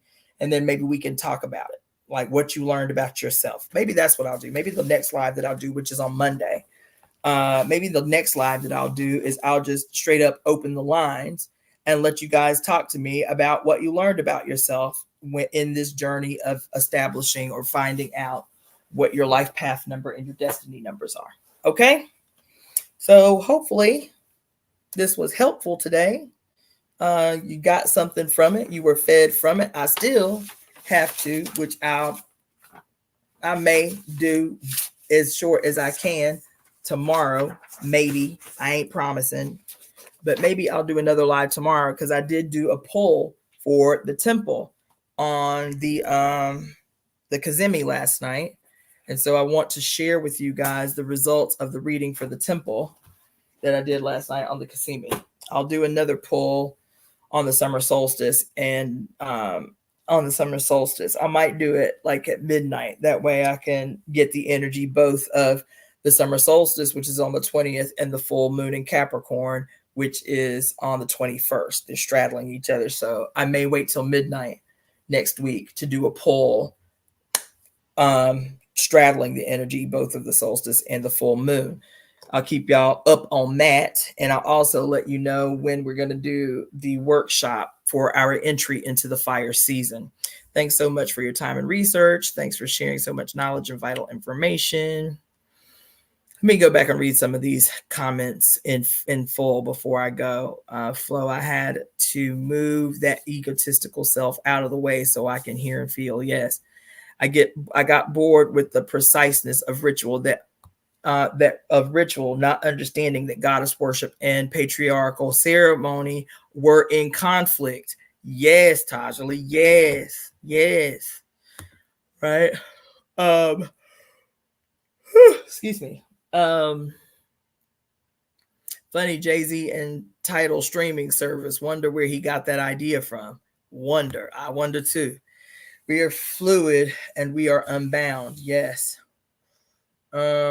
Yes, it becomes too dogmatic. Exactly. That part, I realized that so much had been kept out based on fear, trauma, and it's the essence of who we are. It unlocks beyond this time, but it's anchored in the now. Yes. Yes.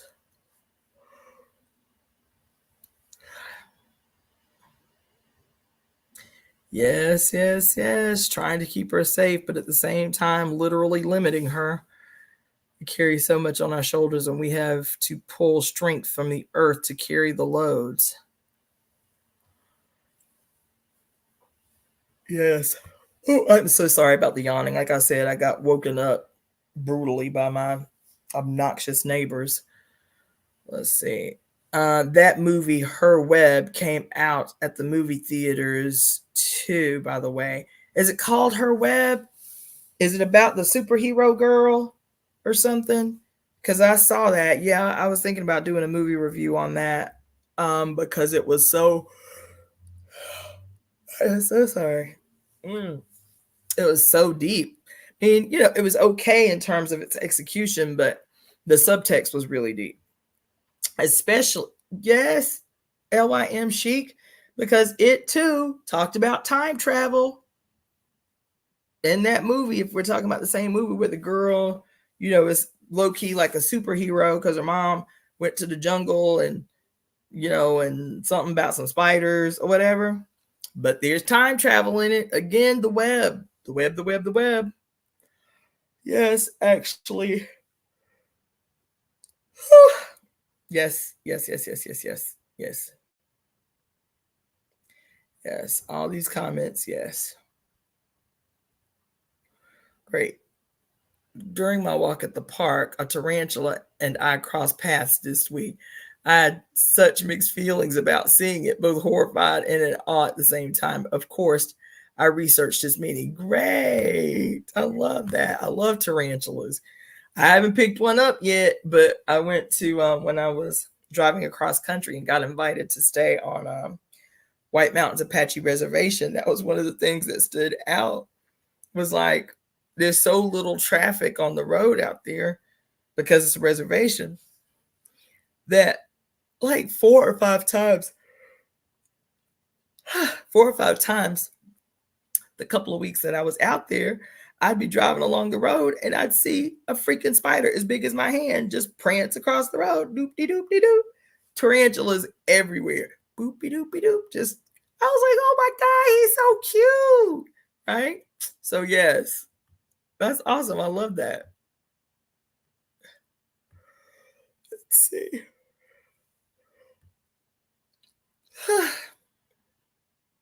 Reminds me of why I just kept seeing spiders out of the blue this week. Okay. Seems like several of y'all were tripping over the connection between hours, caves, pits, and whores. Yeah. Thanks so much for sharing so much vital knowledge and information and explaining in great detail priceless gems. Thanks. Voiceovers by Stephanie Marie. Okay, it looks like I got all of them. Yeah, I'm about to go back to sleep. Okay, so that's that. Thank you so much for tuning in, for joining me, for rocking with me for 2 hours. Here I was like, I'm only gonna do this for 30 minutes. I'm tired, but once I get the flowing, it's a wrap. All right, so I will see you guys. I will try. You are appreciated, goddess. I'm in the flow. I'm cleaning my space as I listen to you. To info share, definitely will play this live. Great, thank you so much, Teresa. Yeah, so what I will do is try to do a short live tomorrow to talk about this reading I threw for this to talk about this reading I threw for the temple last night. I'm going to try to keep it short. And in the meantime, I will see you guys later. Y'all have a great weekend. Turn up, go dancing, make love, drink wine, whatever it is your bag to do. Okay? And I'll see y'all again.